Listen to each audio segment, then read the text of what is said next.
I will say one thing. Depending on where you are in the US, the scenery can be a little like monotonous, like in terms of it being like very repetitive.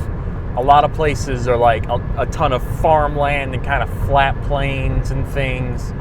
Sometimes when you're, if you're in Colorado, there's mountains everywhere, but obviously there's a lot of mountains, so even that can be repetitive.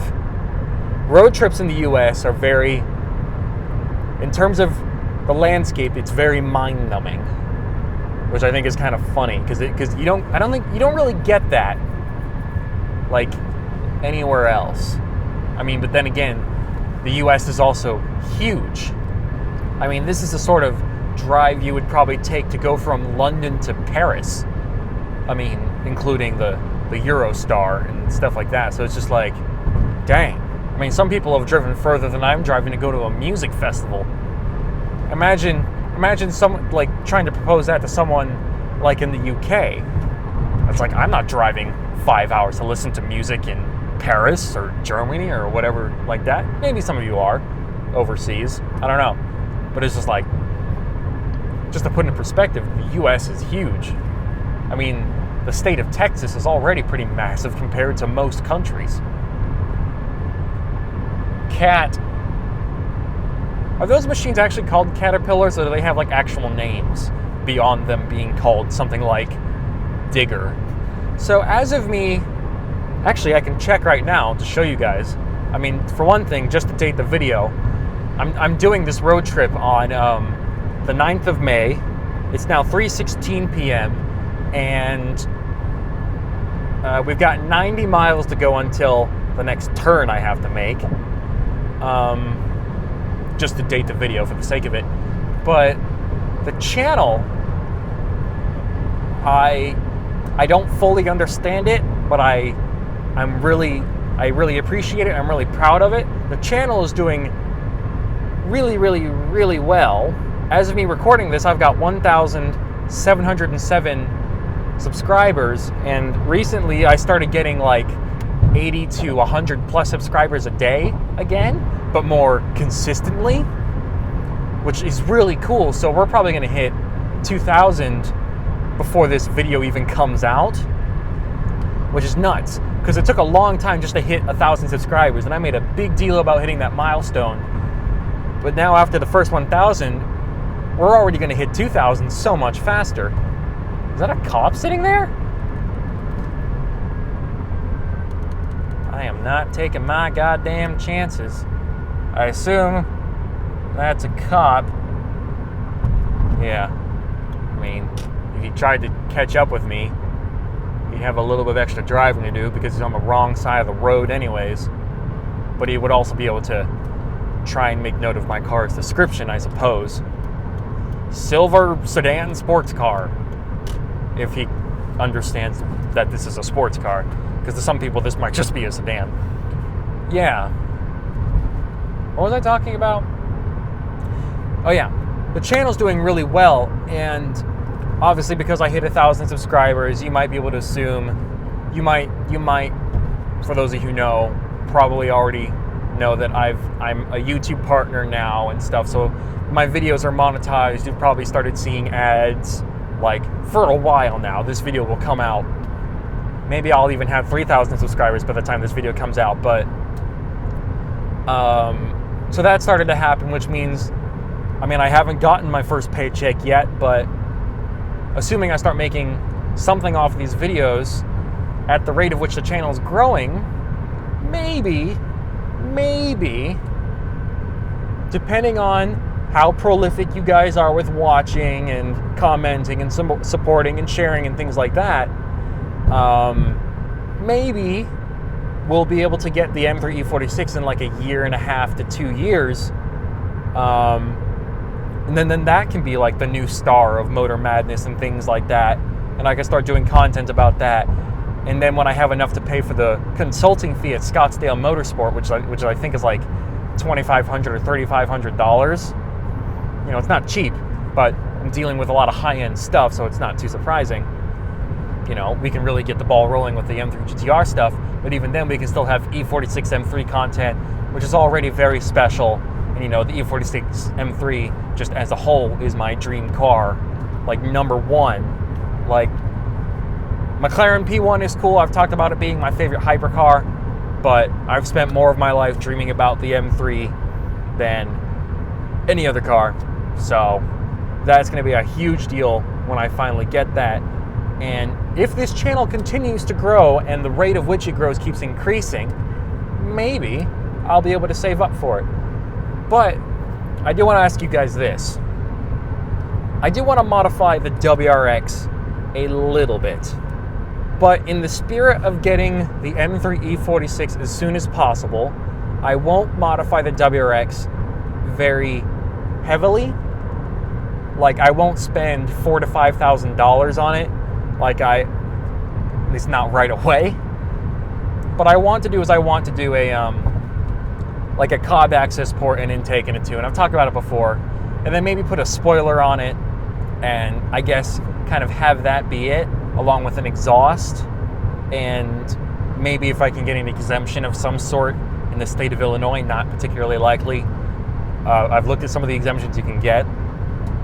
Maybe straight pipe it, or find a way to pass emissions while still having a straight pipe set up, like maybe for when it's time to do the emissions test and things, do it with a catted system, and then as soon as I pass, go back to straight pipe or something. I don't know. We'll see.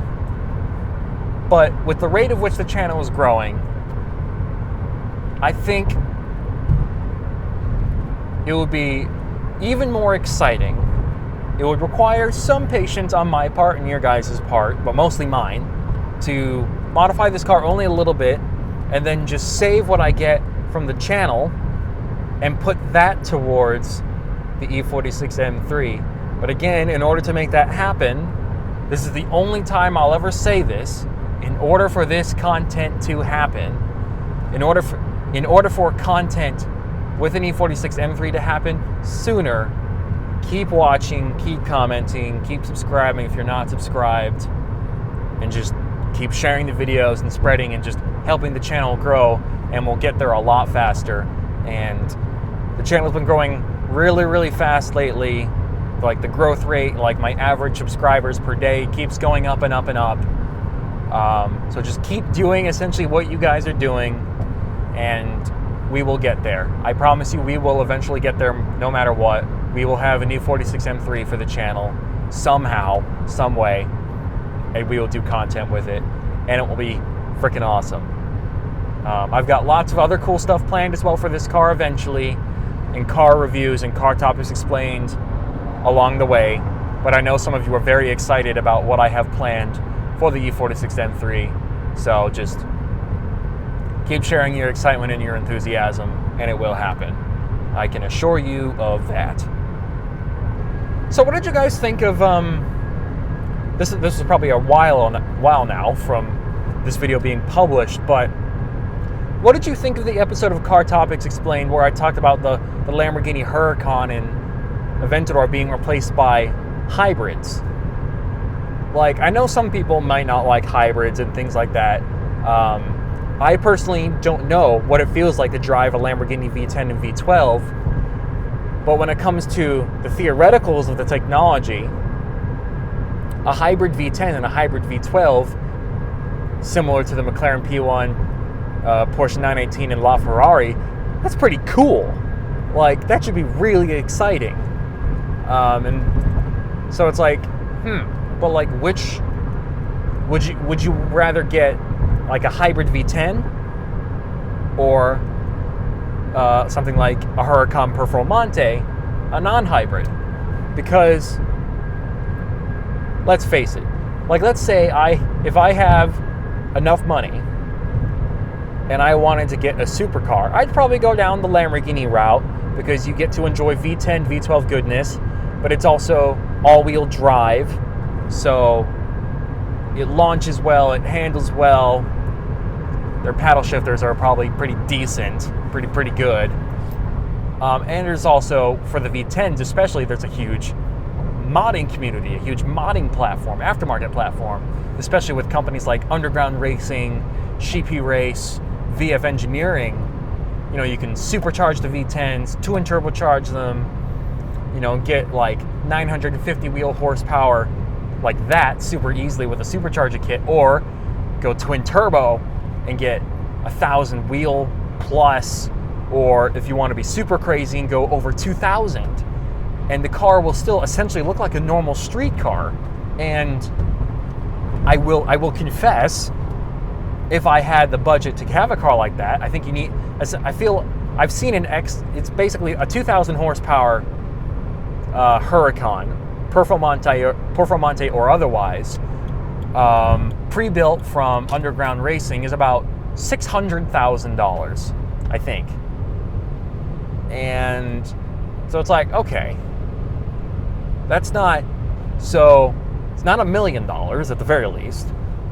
So like, if I had the budget to afford something like that, that would be really cool.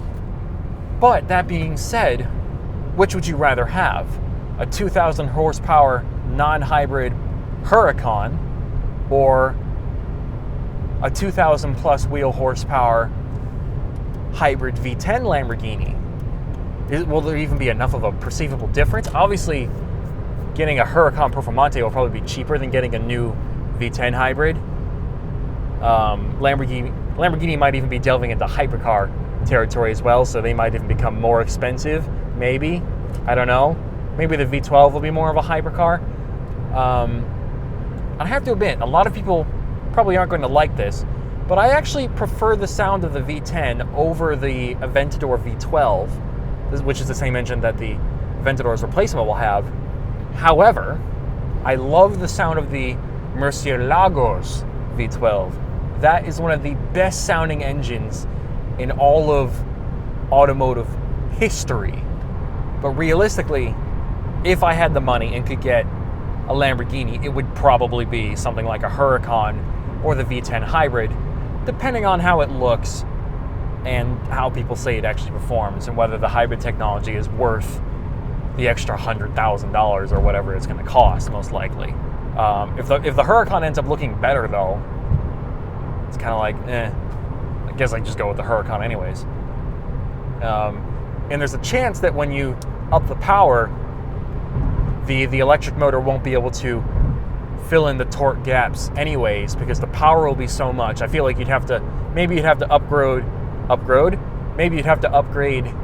the electric motor as well, so that it can do things like torque filling, but you'd have to have it be a higher power output electric motor, because the internal combustion engine setup is making 3, 4, 5 times as much as the electric motor. So it's like, how can it fill in the gaps when it can barely even match the torque output of the engine, even when it's not working at its best? You know, like, that's also a thing. Like, maybe the hybrid technology won't even really be like noticeable in terms of things like torque filling in 2,000 plus horsepower setups.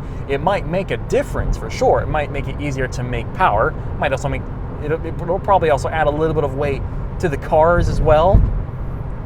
But I don't know.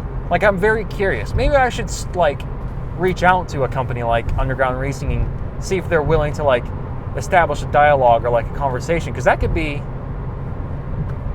I think that could be an interesting conversation to have. Oh my god, I hate those thuds. But what do you guys think? Like, I don't know. Like, my roots are really in tuners and exotics and kind of muscle cars.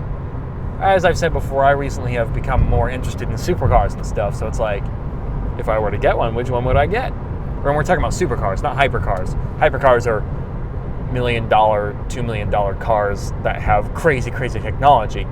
You guys probably can guess that if I were to get a hypercar, somehow, it would be a P1. The ultimate dream hypercar would be a P1 GTR, because those are just madness in automotive form.